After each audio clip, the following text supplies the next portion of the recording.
हाल की कंडीशन में भारत और पाकिस्तान में युद्ध हुआ है, उसमें टर्की ने ओपन सपोर्ट पाकिस्तान को किया है, जो हमारे देश के हित में नहीं है। हम ड्राई फ्रूट की कुछ आइटम टर्की से इंपोर्ट करते थे। आज के डेट में हम पूरा उसका बहिष्कार करते हैं। हम इंपोर्टर्स को भी रिक्वेस्ट करते हैं कोई उस तरीके कोई आइटम इंपोर्ट ना करें। ऊना के हिसाब से देखा जाए तो इसका महीने का 100 से 200 करोड़ का ट्रांजैक्शन होता होगा टर्की से। भारत देश का हिसाब किया जाए तो 10 से 20 हजार करोड़ का कम से कम इसका इंपोर्ट टर्की से होता है। हम लोगों को ध्यान रखना चाहिए कि वहाँ प्रोडक्ट जो भी आते हैं वहाँ से टर्की से, उसका पूरी तरह से 100% बाइकआउट करना चाहिए।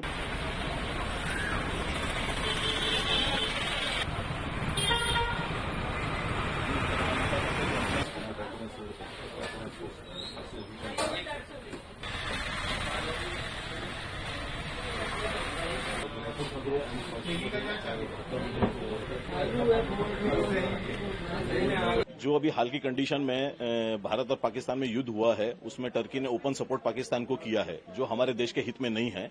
हम उसका पूरा विरोध करते हैं। हम ड्राई फ्रूट की कुछ आइटम टर्की से इंपोर्ट करते थे, जो खसखस है, हेजलनट है, टर्कल है, आलूचा बोलते हैं उसको, कुछ पिस्ता की कुछ क्वालिटीज आती है वहां से, जो आज के डेट में हम पूरा उसका बहिष्कार करते हैं। हम इंपोर्टर्स को भी रिक्वेस्ट करते हैं कोई उस तरीके कोई आइटम इंपोर्ट ना करें, और ऐसी कोई आइटम हम कंज्यूमर को भी रिक्वेस्ट करेंगे कि उस टाइप का कोई आइटम आज के बाद कंज्यूम ना करें। भारत में उसका सब्स्टिट्यूट बहुत बड़ी मात्रा में अवेलेबल है, जैसे टर्कल बोलते हैं, आलूचा बोलते हैं, उसका सब्स्टिट्यूट जर्दालू है, हेजलनट का सब्स्टिट्यूट बादाम है, और भी बहुत सारी आइटम है जिससे वो खाने से उतना ही इम्पैक्ट होगा बॉडी पे या ड्राई फ्रूट के हिसाब से।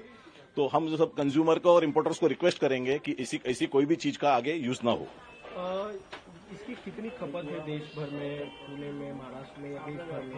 आप व्यापारी हैं, आप जानते होंगे इस बारे, उसके बारे में जानकारी दीजिए, और किस तरह इसका पूरा इम्पैक्ट अगर पड़ता है अगर ये बहिष्कार देश स्तर पर जाता है? ऊना के हिसाब से देखा जाए तो इसका महीने का 100 से 200 करोड़ का ट्रांजैक्शन होता होगा टर्की से, और महाराष्ट्र के हिसाब से तकरीबन 1000 से 2000 करोड़ का ट्रांजैक्शन होता होगा। यहाँ पे बहुत बड़े बड़े इंपोर्टर्स पूरे महाराष्ट्र भर में हैं, और भारत देश का हिसाब किया जाए तो 10 से 20 हजार करोड़ का कम से कम इसका इंपोर्ट टर्की से होता है। लेकिन अगर ये पूरा बहिष्कार किया जाएगा तो टर्की की एक बहुत बड़ी कमर टूटेगी, इससे उनका बहुत आर्थिक बड़ा नुकसान होगा, क्योंकि भारत एक बहुत बड़ा कंज्यूमर मार्केट है। टर्की को टर्की का अगर बहिष्कार होता है भारत की तरफ से तो उनकी 50% कमर आर्थिक नुकसान काफी बड़ी मात्रा में होगा इस ड्राई फ्रूट इंडस्ट्री में। मुझे बताइए कि क्या वजह है, क्यों इतना नाराज है टर्की पे, और क्या सरकार से क्या मैसेज चाहते हैं आप, या फिर टर्की को क्या मैसेज देना चाहते हैं? हम सिर्फ एक व्यापारी नहीं है, हम भारतीय भी हैं। आज भारत सरकार, मोदी जी जो इनिशिएटिव उन्होंने लिया है, जो दिन रात करके भारत की तरफ से बड़े बड़े एक्शन लेके भारत की रक्षा के लिए, भारत की सुरक्षा के लिए, भारत के नागरिकों के लिए जो एक्शन उन्होंने लिया है, उसमें हम उनका पूरा सपोर्ट करते हैं, एज अ व्यापारी भी और एज अ भारतीय भी। तो इस वजह से हमारा पूरा रोष है टर्की के ऊपर, और हम उनकी कोई आइटम पे पूरी उनकी आइटम पे बहिष्कार करते हैं।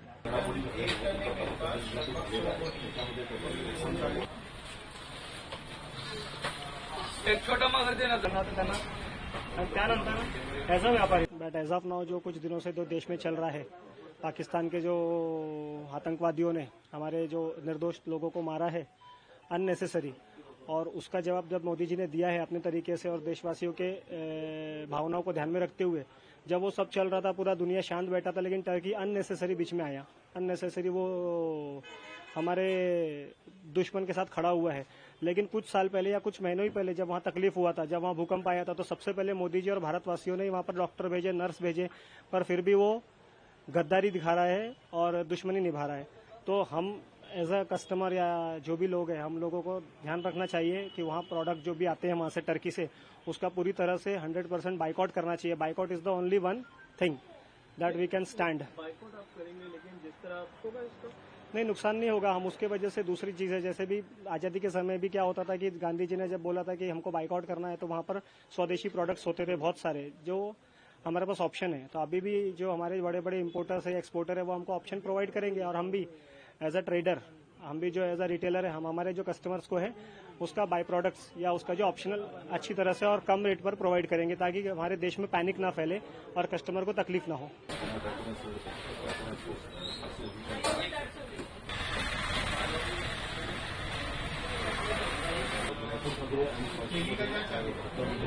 मेरा तो एक ही राय है, जो मोदी जी के साथ है हम उनके साथ है, जो मोदी जी के साथ नहीं हम उनके साथ नहीं। और मैं टर्की की सभी आइटमों का निषेध करता हूँ।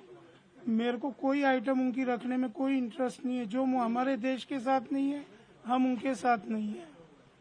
इससे आपको लगता है आप निषेध करेंगे तो टर्की को इसका नुकसान होगा और किस टर्की को तो 100% इम्पैक्ट आएगा इन चीजों का। टर्की की इकोनॉमी पे भी फर्क पड़ेगा जब इंडिया उसका निषेध करेगा। आज इंडिया 140 करोड़ लोगों की जनसंख्या का देश है। जितना इंपोर्ट इंडिया करता है कोई भी कंट्री करता नहीं है। अगर हमको वो लोग चैलेंज करते हैं किसी चीज के लिए तो वो चैलेंज उनको रिवर्स बैक करना ही पड़ेगा।